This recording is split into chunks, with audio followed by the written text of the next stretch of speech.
आखिर राम मंदिर निर्माण के लिए आया चंदा कितना था? दान में मिले सोने चांदी का क्या हुआ?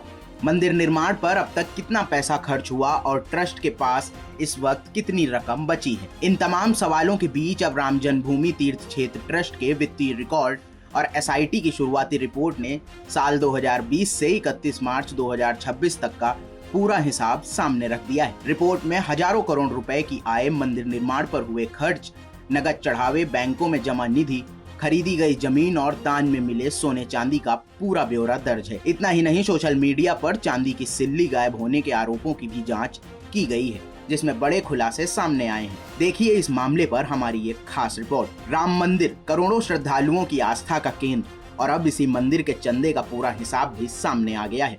एसआईटी की प्रारंभिक रिपोर्ट और ट्रस्ट के वित्तीय रिकॉर्ड के मुताबिक साल 2020 से 31 मार्च 2026 तक निधि समर्पण अभियान और कॉर्पस डोनेशन के जरिए ट्रस्ट को कुल 3264 करोड़ रुपए प्राप्त हुए। रिपोर्ट बताती है कि इस राशि में से 2370 करोड़ रुपए मंदिर निर्माण और अन्य पूंजीगत कार्यों पर खर्च किए गए, यानी अधिकांश धनराशि मंदिर निर्माण और उससे जुड़े विकास कार्यों में लगाई गई।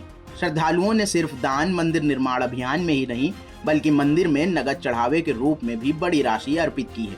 31 मार्च 2026 तक ट्रस्ट को 582 करोड़ रुपए नगद चढ़ावा मिला। इनमें से 391 करोड़ रुपए संचालन और अन्य राजस्व संबंधी खर्चों पर खर्च किए गए।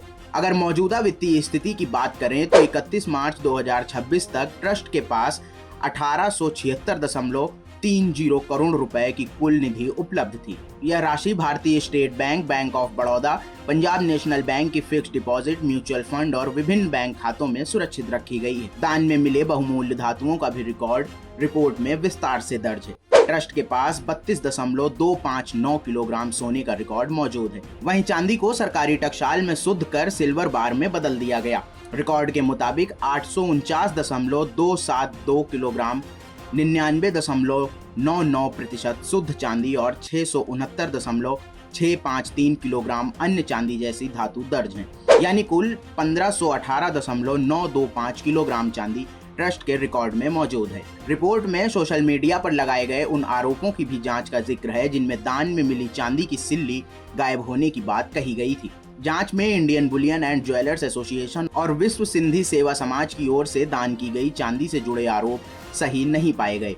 सभी वस्तुएं सरकारी टकसाल और ट्रस्ट के रिकॉर्ड में दर्ज मिली। रिपोर्ट के मुताबिक 1 अप्रैल 2025 से 31 मार्च 2026 के बीच ट्रस्ट ने विभिन्न स्थानों पर 2.57 एकड़ जमीन खरीदी थी या उसके लिए समझौते किए, जिस पर 20.16 करोड़ रुपए खर्च किए गए। यानी राम मंदिर ट्रस्ट की आय, खर्च, नगद चढ़ावा, बैंकों में जमा निधि, भूमि खरीद और दान में मिले सोने चांदी तक हर पहलू का विस्तृत लेखा जोखा अब रिकॉर्ड में मौजूद है। एसआईटी की शुरुआती रिपोर्ट के सामने आने के बाद चंदे और दान को लेकर उठ रहे कई सवालों के जवाब भी अब सामने आते दिखाई दे रहे हैं। ब्यूरो रिपोर्ट, यूपी तक।